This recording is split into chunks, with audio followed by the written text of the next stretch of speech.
effective, but it's that combination. Oh, big right hand goes. That should be the end of Bull's end. Taong 1981 sa Viareggio, Italy. Isang Pilipinong walang takot ang humarap kay WBC champion Cornelius Bosa Edwards. Ika-5 round pa lang, tapos na ang laban. Sa gabing yon, naging world champion si Rolando Navarrete.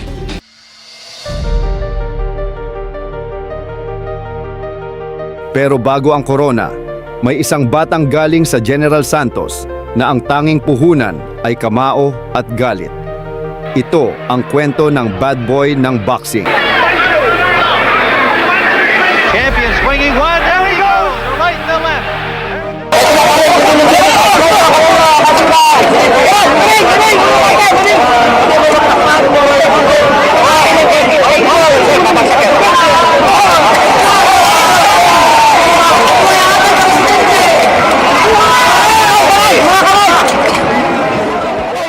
Please welcome the former junior lightweight champion of the world, Rolando Navarrete. Tinawag siyang El Indio at Bad Boy, hindi lang dahil sa estilo niya sa ring. Walang atras sa laban, purong brawler, 25 sa 30 panalo niya knockout.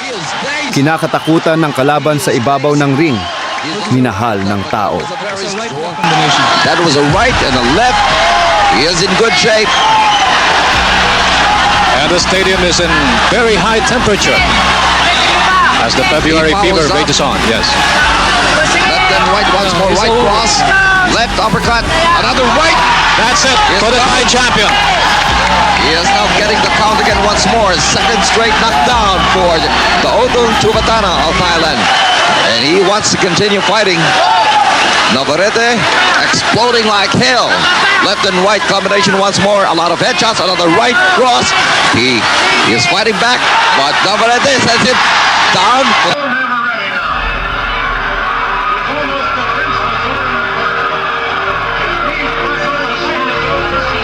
Dahil sa bawat laban niya, parang sugal.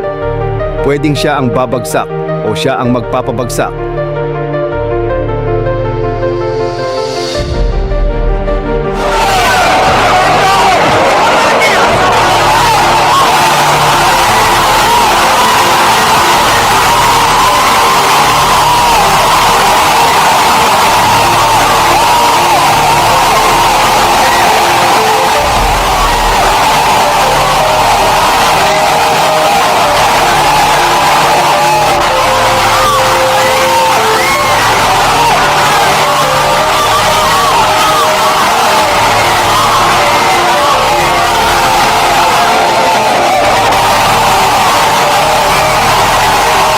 Was this a tough fight for you? Was this guy that tough?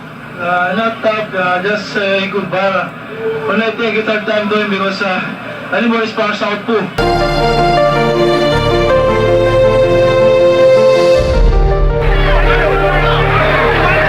Champion swinging one. There he goes. Right and the left.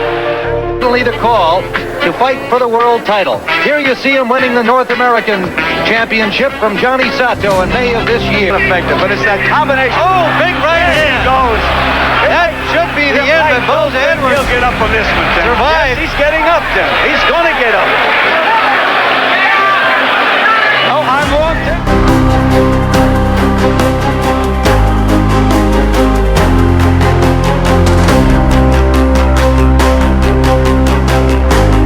In at a neat 128 1/4. We've been watching him train out here the last couple of weeks.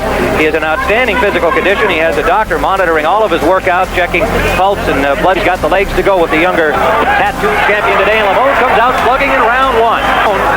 Navarrete stays right there with him. He can take anybody out if he hits him clean with that punch. Well, we saw on the tape. Under a minute to go, round one. Watching Navarrete in training early last week. Challenger in red. We have had everything we expected from two tough young men. Stolen left hand from the bull, second the champion. Navarrete's in difficulty, and he stays there again. He's in trouble, Navarrete. He's really in trouble. Lamone trying to land a clean one, but Navarrete managed to block him with his arm, and he will not think to move away. Now he lands a big right hand, and Lamone with a left hand now. We mentioned earlier that Lamone has the chin. He has a better chin than Navarrete. He's not going to wear out the paper, whichever way it is. Pero ang koronang nahirapan niyang kunin, 1 taon lang niya nahawakan. 1982, tinalo siya ni Rafael Limon. At doon nagsimula ang tunay na laban ni Navarrete. Ito ang laban sa kanyang sarili. Babae, alak, bisyo. Martinez and the referee Marty Denkin stopping the fight. Ahí está la derecha. Y Denkin ya vio en muy malas condiciones a Rolando Navarrete, quien no se defendía ni tiraba golpes, así que decidió intervenir.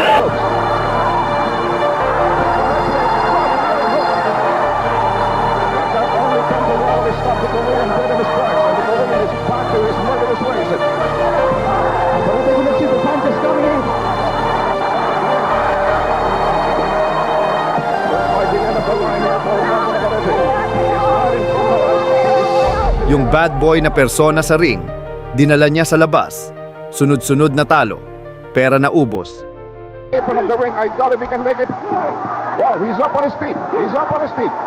At noong 1993, ang pinakamalakas na suntok sa kanya. Nahatulan siya sa Hawaii para sa sexual assault.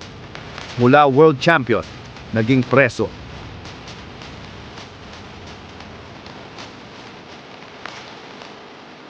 Paglabas ng kulungan, wala na. Walang pera. Walang kamao na pwedeng ipanlaban sa gutom.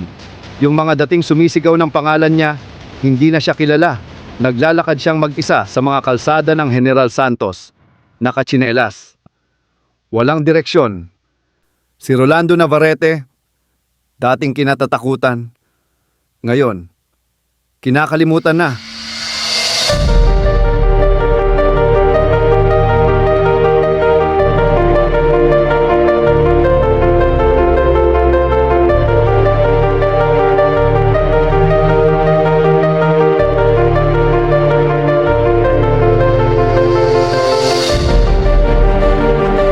Pero kahit wasak na, lumalaban pa rin.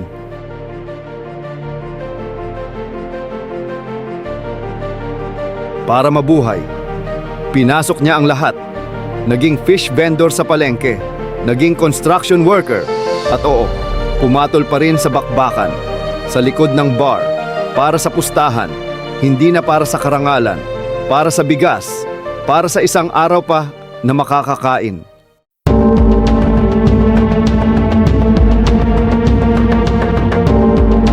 Hanggang sa may mga taong hindi nakalimot, mga kapwa boksingero, mga dating nakasama, mga Pilipinong naniniwala pa rin na ang isang taong nadapa pwede pang tumayo. Hindi na siya bumalik sa ring para maging champion.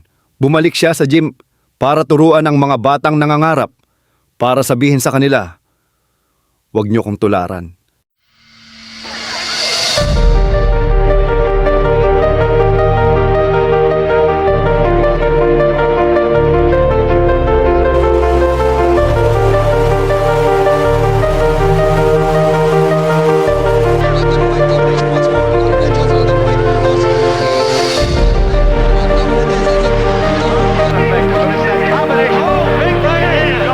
Si Rolando Navarrete ay hindi perpekto.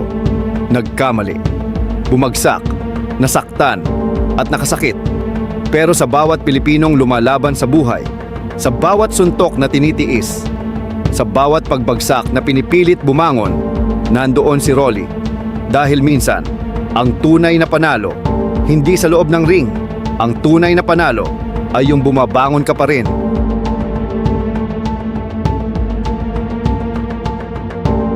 Looking at a new super featherweight champion, Rolando Navarrete, and you've been saying all week you were ready for this fight. This must be a tremendous thrill for you. Did you feel confident that you could win? Did you expect to win?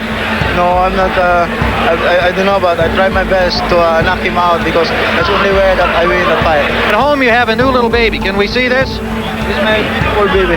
This is my little angel baby. Ito ang kwento ng bad boy ng boxing. Ito ang kwento ni Rolando Navarrete.